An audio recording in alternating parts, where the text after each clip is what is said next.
Overpaying for anything sucks, especially socks, so why pay $45 for a single pair of grip socks when you can spend less than half? Pure Grip Socks Pro feature our best materials for optimal fit, moisture wicking, and performance at a fair price, just $16.99 a pair at puregripsocks.com.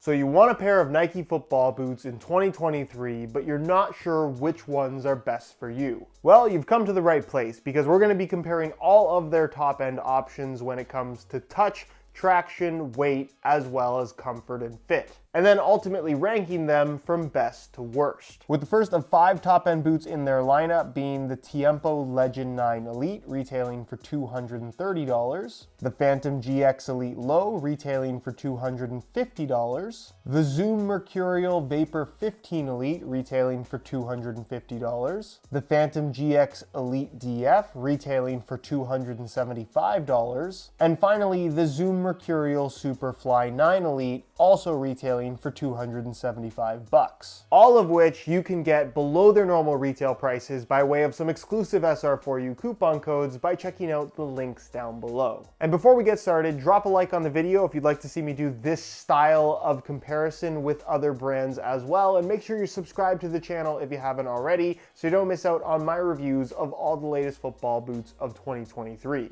If you're a fan of leather football boots, you realistically only have one main option from Nike's current lineup, and that is the Legend 9 Elite. Its kangaroo leather upper is backed with strategically placed memory foam, as well as some grip texturing on the surface that ultimately doesn't do that much, but the leather itself is incredibly soft. The memory foam does add a little bit of a dampened effect, and not just in comparison to Nike's other models, but in comparison to every other leather boot on the market right now, these definitely have a more soft, padded feel to them. So if protection and having that dampened sensation is something that's important to you, this effectively does that better than anything else currently on the market. And even though they aren't technically a top-end option, if you are after a pair of leather football boots and perhaps on a bit of a budget, the Nike Premier 3 retailing for $110 is really solid value for money, in that you do get a kangaroo leather upper that isn't quite the same as what's found on the Tiempos, but they're effectively less than half the price.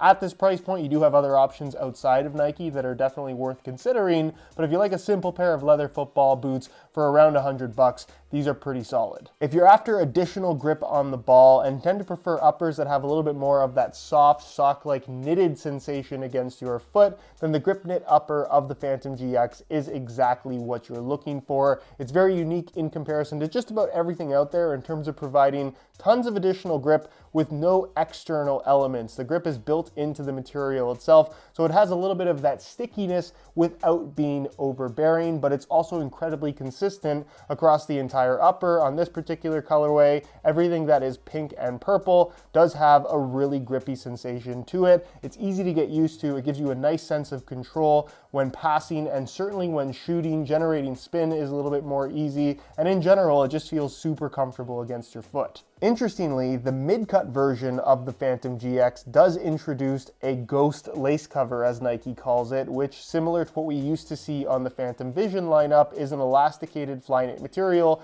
with the laces hidden underneath. It does change up some structure elements in regards to how the boots lace up, but ultimately, the grip knit itself is exactly the same. The physical amount of grip you get is exactly the same, given that this is just smooth, uncoated, elasticated Flyknit, and if anything, from a touch perspective, the difference is minimal, but I would personally make the argument that the lace cover itself is additional material that, if anything, adds a little bit of bulk, but at the end of the day, like I said, the difference is very small between the mids and the lows. Where the Mercurials with its Vapor Posit Plus upper would be the perfect option for somebody looking for that thin, raw, barefoot sensation, no extra padding whatsoever, a little bit more of a stiff feel to the upper in terms of how it locks your foot in place. Not to say that this is a stiff or rigid feeling material whatsoever, but in comparison to the rest of the lineup, there's definitely a distinct difference. If you've worn Mercurials in the past and you like that raw touch on the ball that they provide, I don't see why you wouldn't like what they offer in the current model. And of course, if you do opt for the Superfly over the Vapor, you're going to get some extra Flyknit around your ankle, but that's basically it. It has no real impact on touch or performance. When it comes to traction, easily the least aggressive setup from Nike is going to be found on the Tiempos, where you do get bladed studs under the heel and some bladed studs at the tip of the toe, but pretty much everything else through the forefoot are rounded conical studs and ultimately provide a little bit more of a traditional sensation in terms of that freedom to twist and pivot. That is not to say that this doesn't provide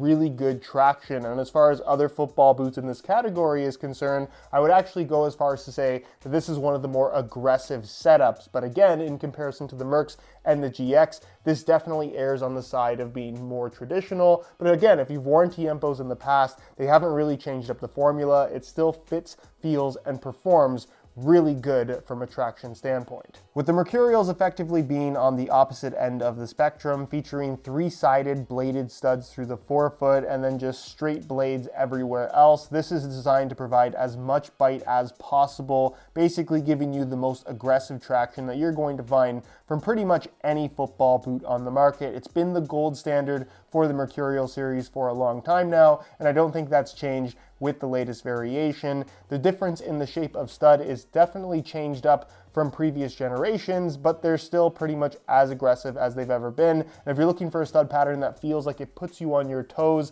and in general makes you feel faster, keyword being feel, because if you're slow, these aren't going to make you a fast player, I don't think anything does that better than the Mercurial series. Where the traction setup of the Phantom GX is more or less a middle ground between the Tiempos and the Mercurials, and that you're going to notice those three-sided bladed studs, even the studs at the tip of the toe, but then some conical studs also worked into the mix, where again, the idea here is to give you plenty of bite, but still that freedom to twist and pivot. It's definitely more aggressive than the Tiempos, but not quite as aggressive as the Mercurials. I hate to say that it's just good at everything, because that's what Nike would want me to say, but ultimately the combination of very aggressive studs and conical studs does more or less deliver those performance characteristics. It's not necessarily the best at any one thing, but it is very well rounded. And then there's the weight. Which one is the heaviest and which one is the lightest? And we're going to take a look at that in just a second using a scale, but the truth is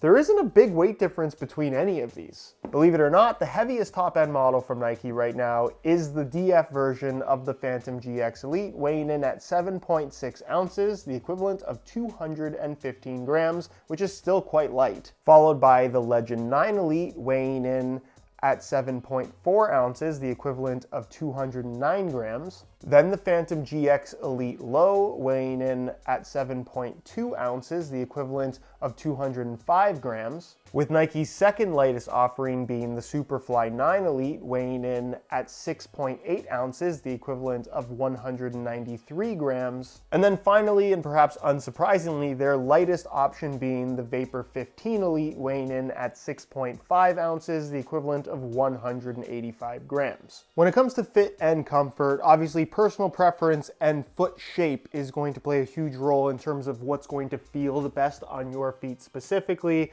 As far as Tiempos go, being that they are the only leather football boots, they do feel particularly unique compared to the other two. If you like that soft, traditional, padded leather sensation on your foot, you are definitely going to find these the most comfortable. And I guess in the traditional sense, it is the most comfortable football boot on offer from Nike. Very straightforward in terms of its overall construction, particularly through the heel, and honestly, just nothing abnormal to get used to. From a width perspective, they have the most amount of width all the way through, and because they are leather, they are going to stretch the most with wear as well compared to the Mercs and the Phantom GX. And as far as sizing is concerned, like all of Nike's current models, they do run true to size. So whether it's the Tiempos, the Phantoms, or the Mercurials, I would recommend going true to size in order to achieve the best possible fit.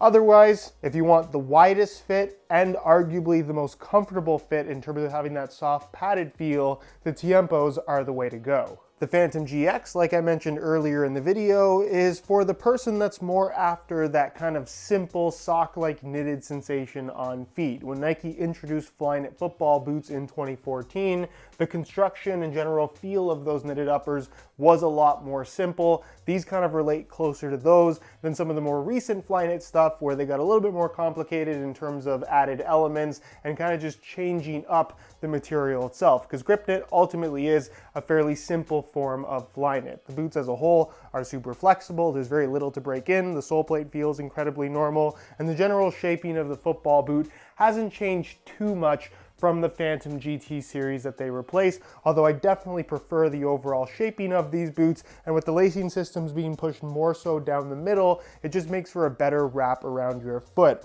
They have decent width through the midfoot and forefoot, but definitely taper a little bit towards the toe box area, something to be aware of, true to size like the rest of Nike's models. And as far as the low cut versus mid cut thing, again, I really don't think that the mid cut models add anything to the experience here. If anything, it just makes them way more difficult to put on. They do look really cool, but even with the lace cover, you just end up tucking the laces underneath and you end up with this huge lump, where on the low cut model, I'm kind of able to tuck the laces in the side, which is something that I've just personally always done. So the lows would be my preference out of these two, but realistically, when it comes to fit and comfort, there is no difference. As for the Mercs, they have a distinctly different fit and feel compared to everything else from Nike, and honestly, everything else on the market. I know there's been a lot of people kind of complaining that the Mercurial has gotten too wide, but honestly, when you compare the Mercs in terms of fit and feel to the rest of Nike's lineup, they are distinctly different, and in general, it's still a very tight-fitting and super secure feeling football boot on your feet. If you want that squeezing your foot sensation,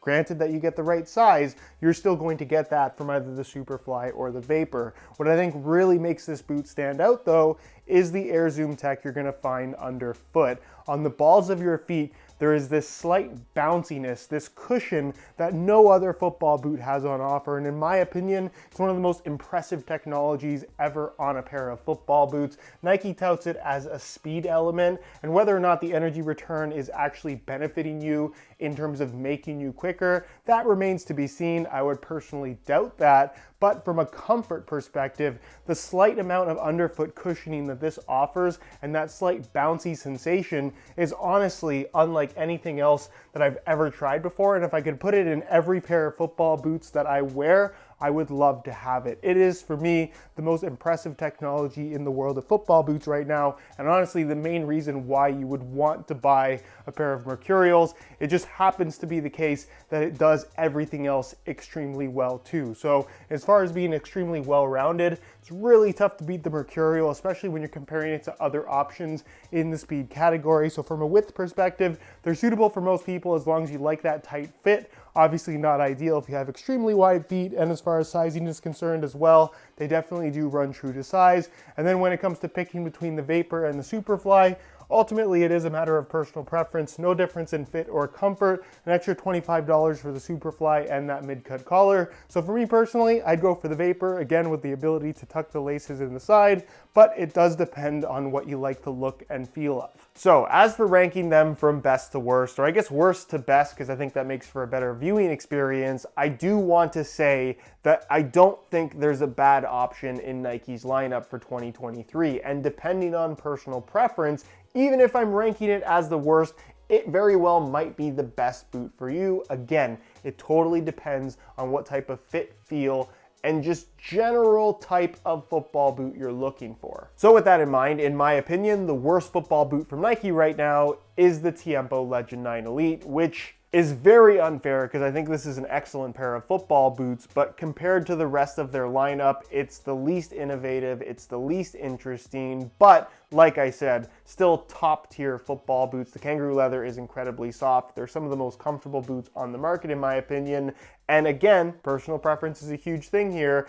For me personally, if I were picking between all 5 of these, this would be the pair that I would prefer to play in. And that's mostly down to me preferring the comfort, fit, and touch of leather football boots. Second worst, or fourth place I guess, would be the Nike Phantom GX DF Elite. The mid-cut version of the GX, in my opinion, is just kind of unnecessary. I love the look of it. Aesthetically, I think it's cooler looking than the low-cut model, but ultimately, I just can't get around the fact that I like the lacing system less on the mids compared to the lows just because it's complicated for basically no real benefit. The extra material of the lace cover ultimately does nothing, and the collar itself is completely useless and in a direction that I don't know, I don't understand. Again, excellent football boots, and if you like the Phantom GX but tend to prefer boots with a mid-cut upper, or you just like the idea of a lace cover, you're gonna be really happy with them. Again, I'd also be super happy to play in these, but I don't think they're as good as the lows. Which brings us to the top 3, where at the 3 spot, I have the Nike Zoom Mercurial Superfly 9 Elite. Again, amazing football boots. You could easily have these at number 1 depending on personal preference, but for me, when you compare it to the Vapor, it's an extra $25 for some mid-cut collar material around your ankle that ultimately does nothing to benefit performance. It only adds weight, which kind of goes against the whole concept of a speed boot in general. And like I said, adds nothing to the overall experience. Aesthetically, you might prefer the look of the Superfly over the Vapor. If that's you, by all means, spend the extra $25. They are phenomenal football boots and very difficult for me to fault. But again, in the name of ranking 5 very good football boots, they're number 3. Which brings us to the runner-up at the 2 spot, the Nike Phantom GX Elite Lows. I think this is a really innovative football boots, particularly for the grip knit material that it introduces. The simplicity of this design compared to the mid-cut one is personally what draws me to it. It's also $25 less expensive, a little bit lighter weight because there is less material. And again, if you're looking for something that has that sock-like level of comfort that became so popular when Flyknit was first introduced into the world of football boots, this delivers on that, offers really aggressive traction, and the grip knit material, the grip on the ball that it provides is so unique compared to any other football boot that I've personally ever tried. It's just a phenomenal pair. Which of course means that I think the Nike Zoom Mercurial Vapor 15 Elite is the best football boot currently on offer from Nike, and honestly, it's just one of the best football boots on the market. At $250, it effectively gives you everything you could possibly want from a boot in the speed category. The comfort, the fit, the barefoot feel, the lockdown, the responsiveness, it's incredibly lightweight, the traction is super aggressive, and the Air Zoom tech is one of the most impressive pieces of technology that I've ever tried in a pair of football boots. Again, it really does depend on personal preference, but if you like the idea of a tech-focused pair of speed boots, I really don't think there's anything better than these.